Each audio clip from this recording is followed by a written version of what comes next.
Hey guys, just want to talk about some of the non-anime animated shows I've been watching recently. Two of these shows on Netflix. The first one is Bojack Horseman. This one was recommended to me first by Ghost Lightning several years ago when it came to Japan. And I've seen people meme it online a little bit, so I decided to give it a shot. The cool thing about this show is that it gets dark. It's a dark comedy. It's about this washed-up 90s sitcom actor and his life in the present day with all his other animal friends. So this show, most of the characters are animals. It does have a lot of like chick humor, a lot of cutesy, hey, look at these animals doing all these cute little things and check out these little puns here and there. A lot of that. I think that a lot of the writers for the show are women, or at the very least male feminists.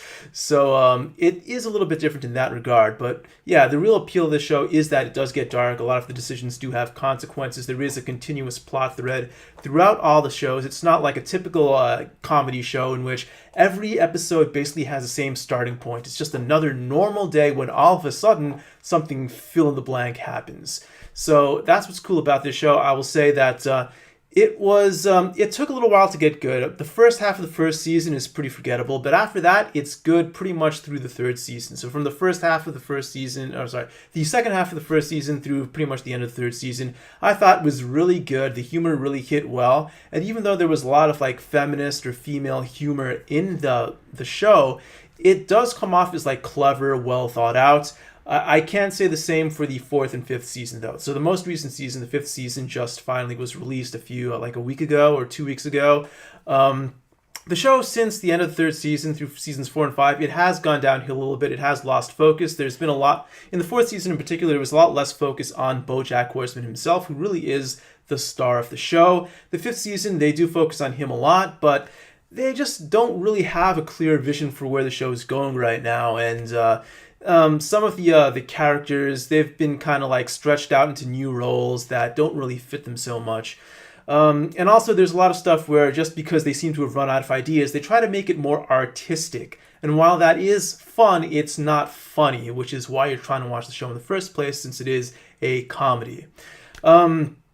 So yeah, also in the fourth and fifth season, a lot of the so-called feminist humor, it's just not done so cleverly anymore. In the first few seasons, it was. Like, the abortion episode was really excellent, and that whole abortion little mini-arc was really cool, but the fourth and fifth seasons, it's just a lot of vent humor. They just kind of like try to shoehorn all this feminism into the show just to air their grievances, to let the world know what they are, to just vent about what they feel. And that's not inherently funny. They need to make it clever, they need to make it thoughtful, but they haven't really done that so much in the past 2 seasons, and that's what's lacking. Also, for the show that's supposedly so feminist, like, not a lot of funny female characters. Like, the main female character, her name is Diane. She's one of the few characters who is not an animal. She's a human being, and she's fairly normal. She does have a few quirky characteristics, but for this show and for a comedy in general, she's a very normal character.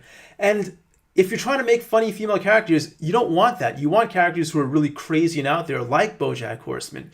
You want that kind of character who's not someone who's relatable. And that's the contradiction that comes up with a lot of this so-called feminist comedy. It's that you want to put women into these roles of being funny, of being comedians, and at the same time, you also want them to be respectable and relatable. It's really, really hard to do both, and they ought to stop doing that. You know, you can only have so many Marge Simpsons in the world where everyone else in the family is crazy and she's the normal one.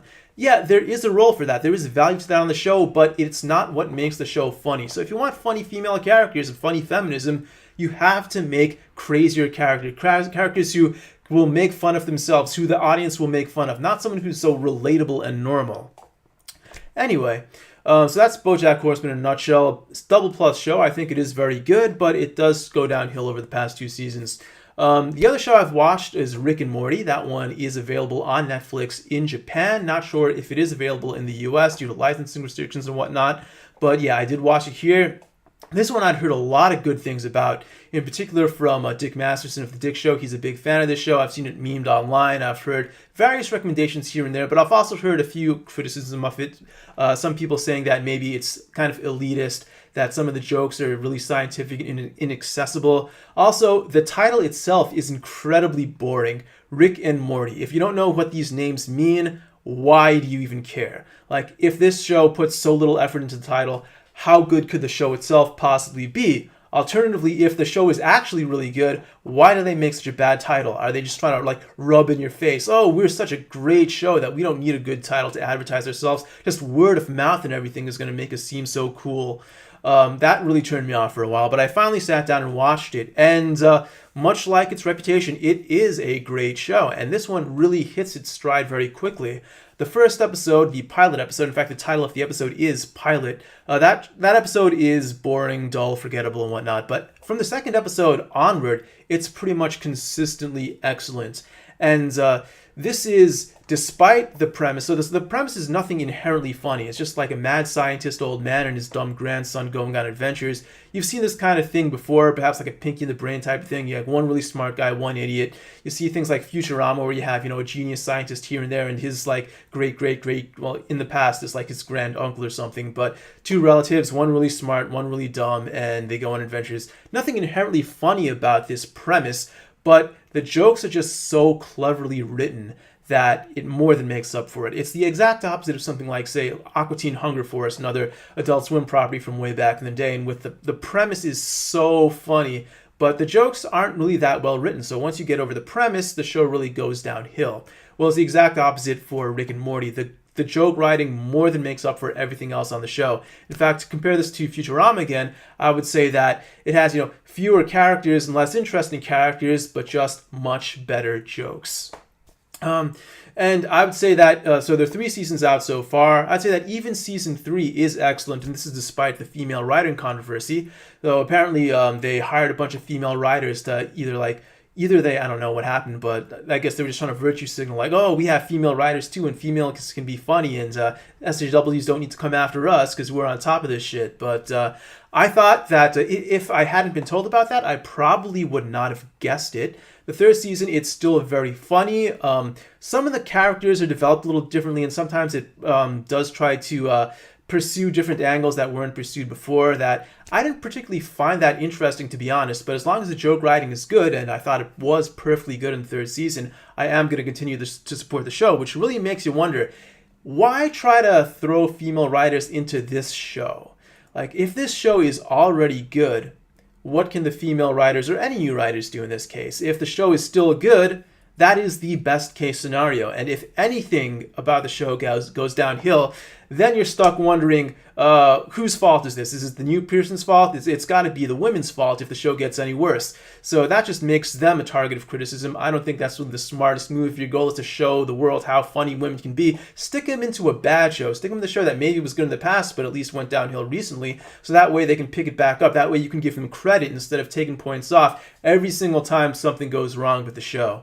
Anyway, so I would say that Rick and Morty, it is a triple plus show so far. Great show.